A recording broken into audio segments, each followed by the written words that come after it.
y'all got at least another 3 losses coming this year, at least, 3. And y'all better hope UCLA don't play y'all, because if they come to play against y'all, that's gonna be 5 losses, and then y'all gonna be y'all gonna be so hurt.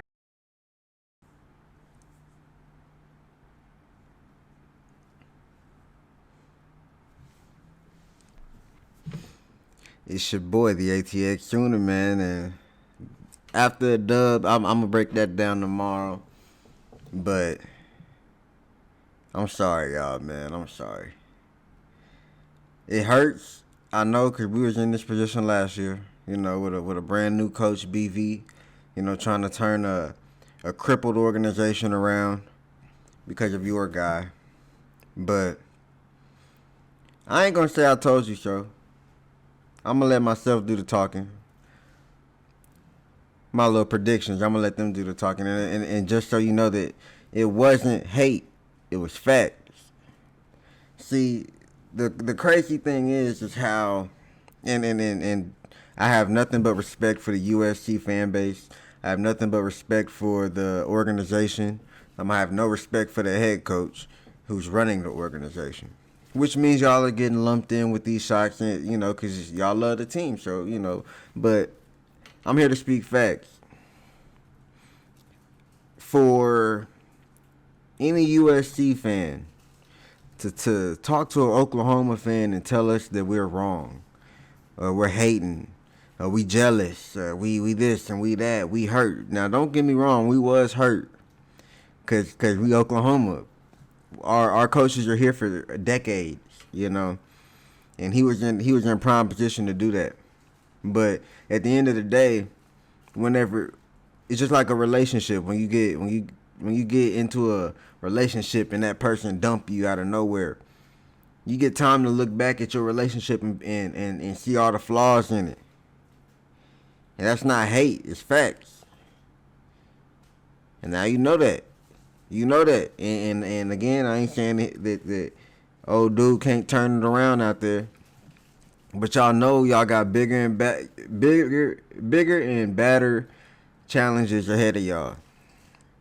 With less talent, you don't have Superman at quarterback no more, and you still got the same head coach who wants control of everything. Now y'all want a dominant defensive coordinator, blah blah blah, all that. I get it. But you got to realize that man likes to control. He likes to control space, which, what head coach doesn't like that? I'm not putting that against him. But when I say that, I'm saying practice makes perfect. This ain't new news to y'all. This ain't new news to anybody watching this video. Practice makes perfect. And unless you get a defensive coordinator and you give him the power to make the changes and to make the decisions on how he wants his defense to practice throughout the week. I'm not even talking about the game. I'm talking about the preparation before the game. Unless that happens, unless Lincoln Riley gives up some of that power, it's not going to look good for y'all. It's not going to be good for y'all. This is going to continue to happen, and it's going to continue to get worse. I don't like talking down on the next man, don't get me wrong. But, respect is earned. You feel me? And old dude had our respect in a chokehold. Cause we ain't know no better. We once he became head coach at Oklahoma, we stuck with him for 10 years, for another 10 years, whatever. He young, he gonna develop, and this is true for y'all. He can do the same thing for y'all. That's true. But he's starting on two different ends of the stick when it comes to going to USC versus starting at Oklahoma. I broke it down already. He didn't start with a clean slate at Oklahoma. He had an empire. He ain't had to build no empire at Oklahoma. He had an empire that he took over and demolished. year by year, demolished. And who am I to say that there won't be another Caleb Williams that fall into his hands? Because he is a GOAT at picking quarterbacks. He's the quarterback whisperer. And anytime you have a quarterback, you have a chance. I.e. Caleb Williams. But ain't too many people that laced up the cleats that's as good as that man. I put it that way. I'm talking about Caleb Williams. If everything were to stay at Oklahoma how, everybody thought it would, Caleb Williams would have been the best quarterback out of Baker Mayfield, Kyler Murray, Jalen Hurts, Spencer Rattler. I believe Caleb Williams would have been the best quarterback in Oklahoma history. That's just my opinion. But under old dude, the best quarterback damn near ever didn't even win a conference championship. The best thing Caleb Williams have won outside of the Heisman is a gold hat. And he pulled that out of his ass too. He had to, because our coaching staff, play calling, the defense.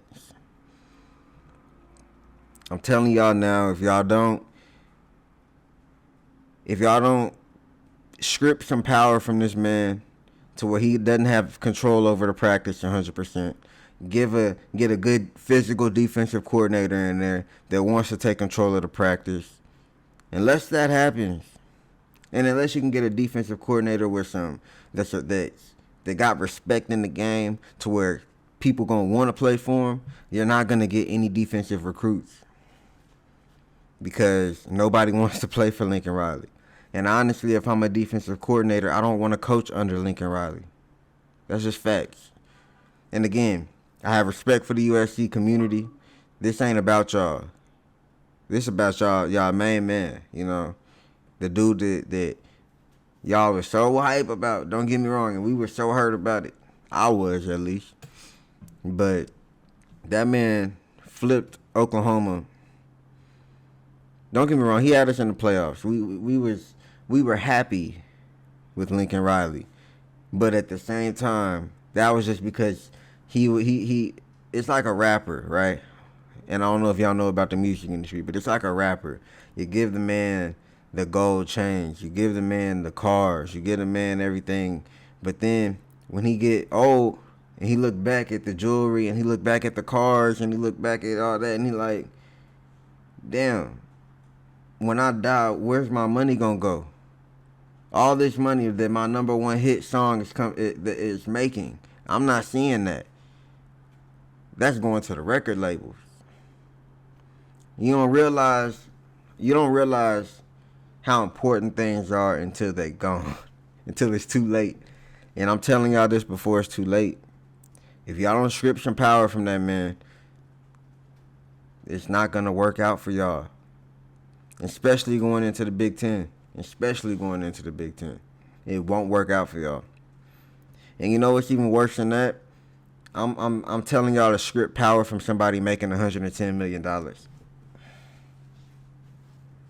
One of the highest paid head coaches in the nation needs power stripped from him. Needs power taken away from him. That's y'all's man. That's y'all's problem now. You see, it's a big difference from going 6-7 one year and flipping that to 9-2. Completely big difference. And for everybody to get on Oklahoma's case about that 6-7 year, like that wasn't gonna happen after what old dude did, mind blowing. It makes no sense, but it is what it is, because you can see. We see the light at the end of the tunnel. We ain't supposed to be this good as we are this year. And we barely scraping out of these games, don't get me wrong. But what do you expect from a team that went 6-7 last year? You expect them to be better and develop and get better. What do you expect from a team who has a Heisman Trophy winning quarterback? Well, y'all won 10 games last year, which y'all lost like 2 games against Utah. You expect to be better. Look, that's Rocky. He back there. He expects y'all to be better too. Told you. But y'all are going downhill, and that's never a good thing, especially when there's no reason for it. Tell them, Rocky. Even with Alex Grinch, y'all lost 2 games, so you can't say it's Alex Grinch's fault for this year. The defense was damn near just as bad as it was last year. I mean, the Alex Grinch's defense has been pretty bad ever since he's been a defensive coordinator at Oklahoma. Besides that, like, first year.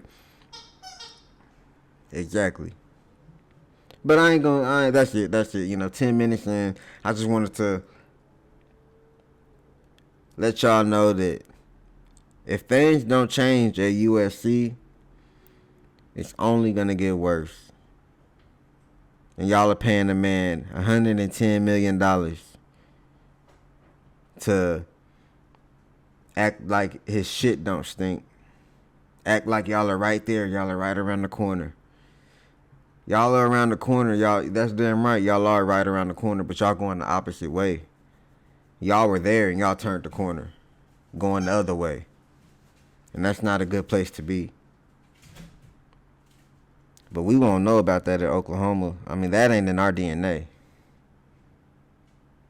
Bye.